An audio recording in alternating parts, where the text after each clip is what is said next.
नमस्कार आदाब दोस्तों। तो चलिए आज है 26 फरवरी और हम आपके लिए लेकर के आए हैं देश दुनिया की बड़ी खबरें। सबसे पहली बड़ी खबर में हम आपको बताएंगे कि दोस्तों एक और चुनाव में बीजेपी आरएसएस एबीवीपी की करारी हार हुई है। आप सभी जानते होंगे कि लगातार बीजेपी को पंजाब राजस्थान में चुनाव के अंदर हार का सामना करना पड़ा है। वहीं गुजरात से एक अच्छी खबर आई थी, लेकिन अब एक और चुनाव में और मोदी जी के संसदीय क्षेत्र यानी कि बीजेपी के गढ़ में ही बीजेपी चुनाव हार गई है। हम आपको इसके आंकड़े बताएंगे, रिजल्ट के बारे में बताएंगे। वहीं अगली बड़ी खबर में हम आपको बताएंगे मोदी सरकार ने एक और बड़ा ऐलान कर दिया है। साथ ही साथ अगली बड़ी खबर में हम आपको बताएंगे देश के लगभग 130 करोड़ लोगों को एक और बड़ा झटका लगा है। वहीं अगली बड़ी खबर में हम आपको बताएंगे पुडुचेरी में जिस तरह से कांग्रेस पार्टी की सरकार को धराशायी किया गया है, इस पर एक निर्दलीय विधायक ने बीजेपी के ऊपर गंभीर आरोप लगाते हुए बड़ा खुलासा किया है। अगली बड़ी खबर में हम आपको बताएंगे कृषि कानूनों के खिलाफ चल रहे विरोध प्रदर्शन को लेकर के अब निहंग सिखों ने एक बड़ा ऐलान कर दिया है। वहीं अगली बड़ी खबर में हम आपको बताएंगे दोस्तों आज लगभग 8 करोड़ लोगों का भारत बंद लगाया जा रहा है और जिसका असर पूरे देश में देखने को मिल रहा है। अगली बड़ी खबर में आपको बताएंगे कि किसानों के ऊपर दिल्ली पुलिस जिस तरह से कार्रवाई कर रही है, इसको लेकर के एक बड़ा खुलासा हुआ है। तो एक एक करके तमाम बड़ी खबरें आपके सामने रखेंगे। उससे पहले आपसे रिक्वेस्ट है इस वीडियो को लाइक करके चैनल को सब्सक्राइब जरूर कर लीजिए। आप सभी जानते होंगे कि राजस्थान के निकाय चुनाव में बीजेपी को करारी हार का सामना करना पड़ा। उसके बाद पंजाब के निकाय चुनाव में तो बीजेपी का सुपड़ा साफ हो गया, लेकिन गुजरात में बीजेपी ने सभी पार्टियों का सुपड़ा साफ कर दिया था और एक अच्छी जीत हासिल की थी। लेकिन अब एक और चुनाव में बीजेपी, एबीवीपी और आरएसएस से जुड़ा संगठन एबीवीपी का सुपड़ा साफ हो गया है। इस चुनाव में इनको करारी हार का सामना करना पड़ा है। दरअसल उत्तर प्रदेश के वाराणसी में स्थित महात्मा गांधी काशी विद्यापीठ छात्र संघ चुनाव में एबीवीपी जो कि आरएसएस से जुड़ा हुआ छात्र संगठन है, इसको मुंह की खानी पड़ी है। चुनाव में आरएसएस का छात्र संगठन एबीवीपी एक भी सीट यहां पर नहीं जीत पाया है। कांग्रेस से जुड़े छात्र संगठन एनएसयूआई ने 8 में से 6 सीटों पर जीत दर्ज की है, जबकि समाजवादी पार्टी का एक छात्र संगठन यानी सीट पर जीता है और एक पर निर्दलीय उम्मीदवार चुनाव जीता है। तो ये एक और चुनाव जो कि बीजेपी आरएसएस के लिए बड़ा झटका।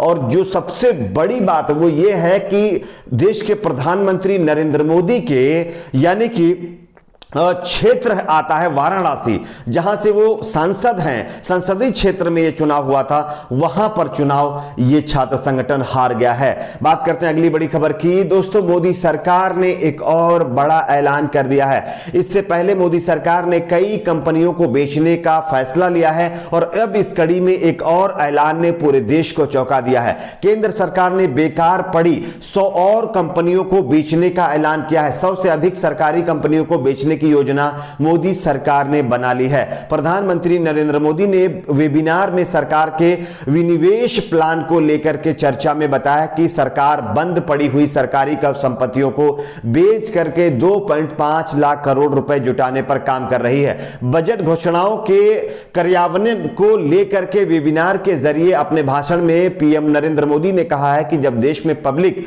सेक्टर एंटरप्राइज जो है शुरू किए गए थे, तब समय अलग था और आज देश की जरूरतें अलग हो गई हैं, जिसके चलते उन्होंने यह फैसला लिया है। यानी कि मोदी सरकार अब 100 और कंपनियों को बेचने पर विचार किया है और 100 और कंपनियां अब जो है बेच दी जाएंगी। तो ये कहीं ना कहीं एक और बड़ा ऐलान कर दिया गया है। बात करते हैं अगली बड़ी खबर की। दोस्तों जहां एक तरफ डीजल पेट्रोल के रेट लगातार बढ़ते जा रहे हैं, वहीं इस कड़ी में अब जो है एलपीजी सिलेंडर के भी दाम में बढ़ोतरी हो गई है, जिससे लगभग 130 करोड़ लोगों को बड़ा झटका लगा है। सरकारी तेल कंपनियों ने आम आदमी को एक और बड़ा झटका दे दिया है। तेल कंपनियों ने घरेलू एलपीजी सिलेंडर की कीमतों में एक बार फिर से बढ़ोतरी कर दी है, जिसके बाद बिना सब्सिडी वाले सिलेंडर यानी कि जो सिलेंडर आपको 14 किलोग्राम का दिया जाता है, एलपीजी सिलेंडर की कीमत अब बढ़ करके 769 रुपए से 794 रुपए हो गई है।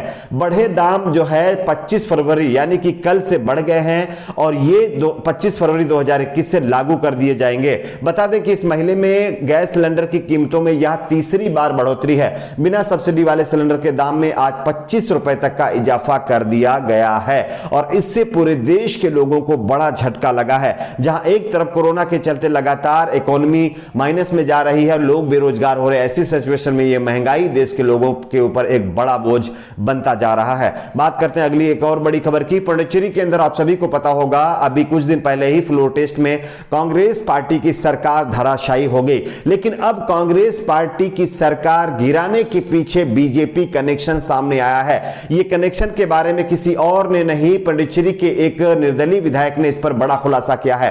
केंद्र शासित प्रदेश पुडुचेरी के माहे विधानसभा क्षेत्र से निर्दलीय विधायक डॉक्टर वी रामचंद्रन ने बड़ा खुलासा किया है। उन्होंने कहा है कि पुडुचेरी की कांग्रेस सरकार को गिराने में सहयोग देने पर उन्हें अपने निर्वाचन क्षेत्र के विकास के लिए एक साथ ही व्यक्तिगत रूप से सहयोग देने के लिए बड़ी धनराशि की पेशकश की गई थी। उन्होंने कहा कि केंद्र की बीजेपी सरकार ने पुडुचेरी की लोकतांत्रिक रूप से चुनी हुई सरकार को गिराने के लिए सभी हथकंडे अपनाए हैं। सभी निर्दलीय विधायक डॉक्टर वी रामचंद्रन के मुताबिक बीजेपी के वरिष्ठ राष्ट्रीय नेताओं में से ऑपरेशन का नेतृत्व करने के लिए पुडुचेरी में डेरा डाला था। उन्होंने कहा है कि उन्हें उनके निर्वाचन क्षेत्र के विकास के साथ साथ व्यक्तिगत रूप से भारी धनराशि देने का यानी वादा किया गया था, लेकिन उन्होंने स्पष्ट रूप से इस धनराशि को लेने से मना कर दिया था और उन्होंने बीजेपी नेताओं पर यह गंभीर आरोप लगाया है कि पुडुचेरी की सरकार को गिराने के लिए उनको जो है इतनी धनराशि दी जा रही थी। तो यह एक बड़ा खुलासा हुआ है। बात करते हैं अगली बड़ी खबर की। कृषि कानूनों के खिलाफ चल रहे किसान आंदोलन में अब निहंग सिखों ने एक बड़ा ऐलान कर दिया है। निहंग सिखों ने ऐलान किया है कि वो दिल्ली के सभी 90 रास्ते बंद कर देंगे और अब दूध व सब्जियों की आपूर्ति नहीं होने देंगे। कृषि कानून को लेकर के जिस तरह से मोदी सरकार अब पूरी तरह से बेपरवाह दिख रही है, पहले वार्तालाप करने के मौके दिए जा रहे थे, लेकिन अब वार्तालाप का कोई भी रास्ता यानी कि नहीं दिख रहा है और पूरी तरह से चर्चाएं बंद कर दी गई। इन सारी चीजों को मद्देनजर 3 नए कृषि कानूनों के खिलाफ जहां एक तरफ किसान टिकरी और सिंधु बॉर्डर पर बैठे हुए हैं, वहीं अब निहंगों ने ऐलान किया है कि वो अब दिल्ली के सभी रास्ते बंद कर देंगे, जिससे सभी तरह का मामला यानी कि पूरी तरह से जाम हो जाएगा। अब देखना यह होगा इस पर सरकार किस तरह से बात करती है। बात करते हैं अगली बड़ी खबर की।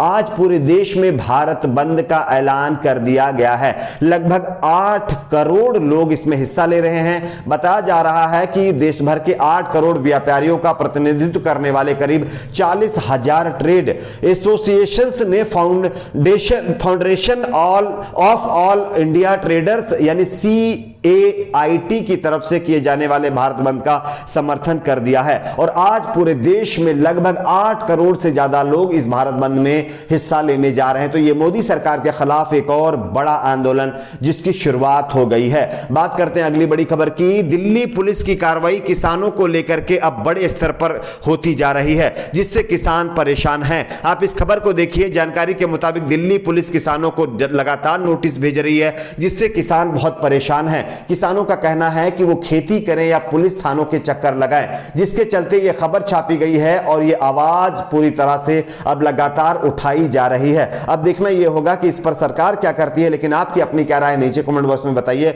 वीडियो को लाइक शेयर, चैनल को सब्सक्राइब जरूर करें।